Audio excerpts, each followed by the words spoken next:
Today, we start the thrilling journey of one of history's most controversial figures, Adolf Hitler. Love him or hate him, his story is filled with dreams, failures, ambition, and power. From a small boy with big dreams to a man who changed the world forever, this is the story of Adolf Hitler like you've never heard before. Are you ready? Grab your headphones, sit back, and let's dive into this incredible tale that will improve your English and keep you hooked till the end.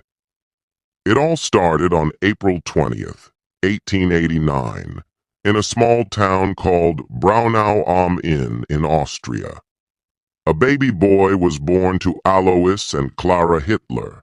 They named him Adolf. No one knew this little boy would grow up to shake the world. As a child, Adolf wasn't special. He loved playing outside, drawing pictures, and imagining a big future. But life wasn't perfect. His father, Alois, was very strict.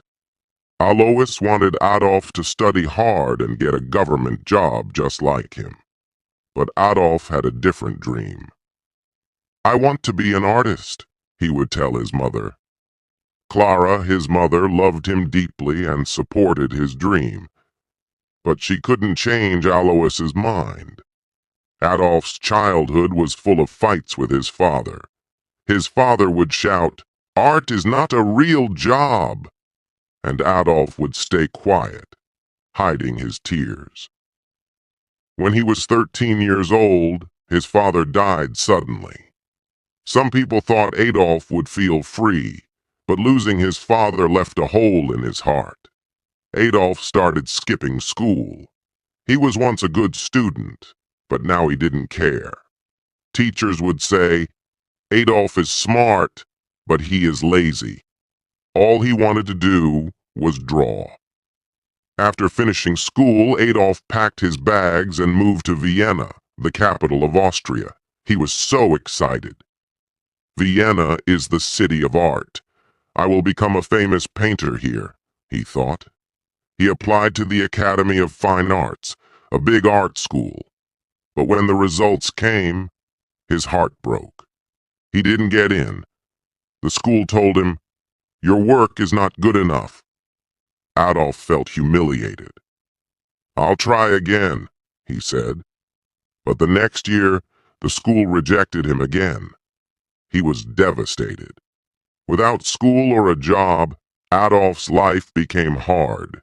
He lived in tiny, dirty rooms and sometimes slept on the streets. He painted postcards and sold them to tourists for a little money. Why is life so unfair? He often thought. During this time, Adolf's mother passed away. He was alone and angry. He started to blame other people for his failures.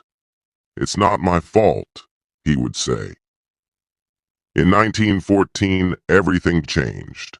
World War I started, and Adolf saw a chance to make his life meaningful. He joined the German army.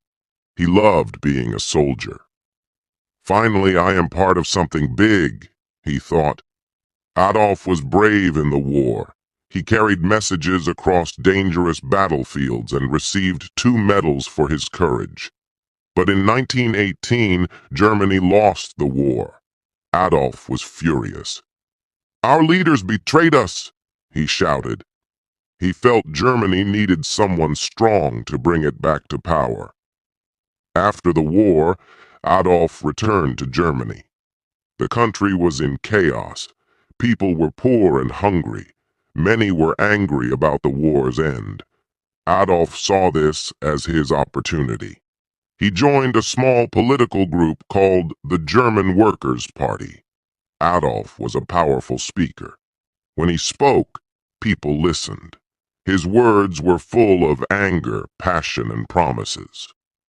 "Germany will rise again," he would say. Slowly, more and more people started following him. Adolf changed the name of the group to the National Socialist German Workers' Party, also known as the Nazi Party. He designed their symbol, a red flag with a black swastika. "This will become the most powerful symbol in the world," he declared.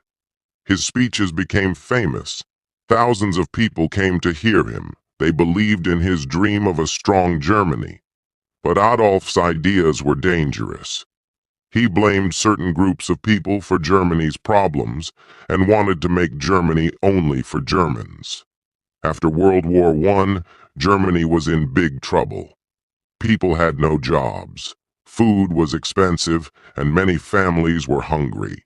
The country had to pay a lot of money to other nations because they lost the war. Germans were angry and sad. Adolf Hitler saw this pain. He told the people, "It's not your fault. I know who is to blame." His words gave people hope, but they also made them angry at others. Slowly, Adolf became a popular name. Adolf worked hard to grow his party. He held big meetings and gave loud, emotional speeches. "Germany can be great again," he shouted. People clapped and cheered. They believed in his dream. In 1923, Adolf tried to take control of the German government by force. This was called the Beer Hall Putsch, but it failed. Adolf was arrested and sent to jail for 9 months. While in jail, Adolf wrote a book called Mein Kampf, which means My Struggle. In this book, he wrote about his ideas. He said Germany needed to become powerful and that certain groups of people were the enemy. The book became popular, and many Germans started to believe in his ideas. After getting out of jail, Adolf worked even harder. The Nazi Party became stronger. By 1933, Adolf Hitler was chosen as the Chancellor of Germany, the country's top leader. This was the start of a new chapter. Adolf promised jobs, a strong military, and a bright future. The people trusted him, but they didn't know what he was planning next. As Chancellor, Adolf made many changes. He built roads, factories, and schools. More people got jobs, and Germany started to look strong again. The people were happy. They said Hitler is a hero. But behind this success, Adolf had dangerous plans. He controlled newspapers, radios, and schools. People were told, "You can only believe in Adolf Hitler." Those who didn't agree with him were punished or sent to prison. Adolf created a strong army called the SS and a group of young boys called the Hitler Youth.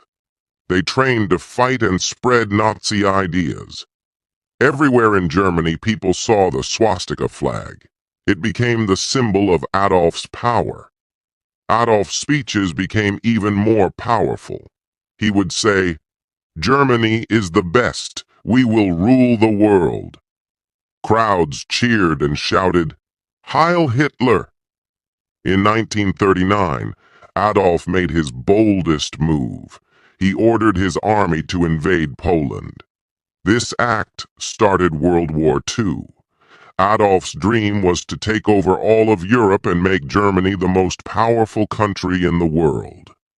At first, Adolf's army won many battles. They were strong and well trained. But as the war went on, things started to go wrong. Adolf had made too many enemies. While the war was happening, Adolf was doing something terrible. He wanted to remove all Jewish people and others he thought didn't belong in his vision of Germany. This was called the Holocaust, one of the darkest chapters in human history. Millions of innocent people were killed in camps. By 1944, Germany started losing the war. Adolf's enemies, like the United States, the Soviet Union, and Britain, were too strong. Bombs fell on German cities, and the people who once called Adolf a hero began to lose hope. Adolf became paranoid. He trusted no one and spent most of his time hiding in his bunker. By 1944, Adolf Hitler's dreams of ruling the world were falling apart. His army, which once seemed unstoppable, was now losing battles everywhere. The Soviet Union, one of his biggest enemies, pushed the German army back from the east. At the same time, American and British soldiers attacked from the west. German cities were bombed day and night. Families lost their homes, and the people began to turn against Adolf. Why did we follow him? Many asked. But Adolf didn't give up. He sat in his bunker, giving orders to his generals. "We will not surrender," he shouted. But deep inside, even Adolf knew the war was lost. In early 1945, Adolf stayed in a bunker deep underground in Berlin. The bunker was cold and dark, but it was safe from bombs. Inside, Adolf spent his time planning, though there was little hope left. He was not alone. His most loyal followers were with him, including his girlfriend, Eva Braun. Eva had been by his side for many years, though Adolf kept their relationship private. She loved him, even in his darkest days. Outside the bunker, the sound of gunfire grew louder every day. The Soviet army was getting closer to Berlin. "The end is near," whispered his advisors. Leaders from other countries begged Adolf to surrender. "Save the people of Germany," they said, but Adolf refused. He believed surrender was a sign of weakness. "If Germany loses, it is because the people were not strong enough," he said coldly. By April 1945, Berlin was surrounded. The Soviet army attacked the city from all sides. Buildings collapsed, fires burned, and people ran for their lives. On April 29, 1945, Adolf made a surprising decision. He married Eva Braun in the bunker. It was a simple ceremony with just a few people. "You've always been by my side, Eva," Adolf said. Eva smiled, even though she knew this was not a happy moment. After the wedding, Adolf and Eva spent hours together, talking about their lives and what they had done. They both knew the end was near. On April 30th, 1945, Adolf made his final decision. He called his closest followers into the bunker and told them, "I will not be captured alive."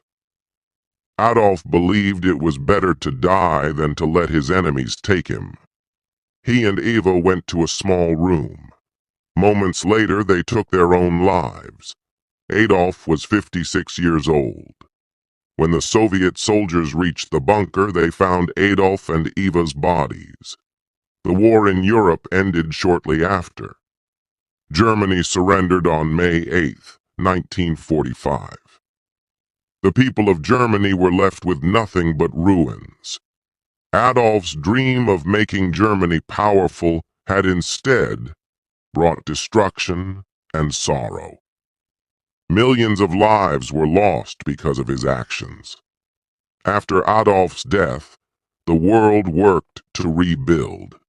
Germany became a peaceful country. People remembered the horrors of the Holocaust and World War II to ensure such events never happen again. Today, Adolf Hitler's name is a reminder of the dangers of hatred, unchecked ambition, and misuse of power. Finally, his story teaches us, every decision we make shapes our future. Adolf's choices led to pain and loss, not just for him, but for millions of others. This reminds us that every action, no matter how small, matters. We must choose wisely and always think about the impact our decisions have on others, and importance of compassion and unity. Hate and division only tear people apart. The world is a much better place when we come together, respect each other, and work towards peace. Life is too short for anger and judgment. By being kind and understanding, we can create a future filled with hope, not regret. So remember, choose love over hate, humility over pride, and unity over division. These simple lessons can make our world a better place. This was the story of Adolf Hitler, a man whose life changed the world forever. It's a story of dreams, power, and the mistakes that led to tragedy. Remember, history is not just about the past. It teaches us how to build a better future.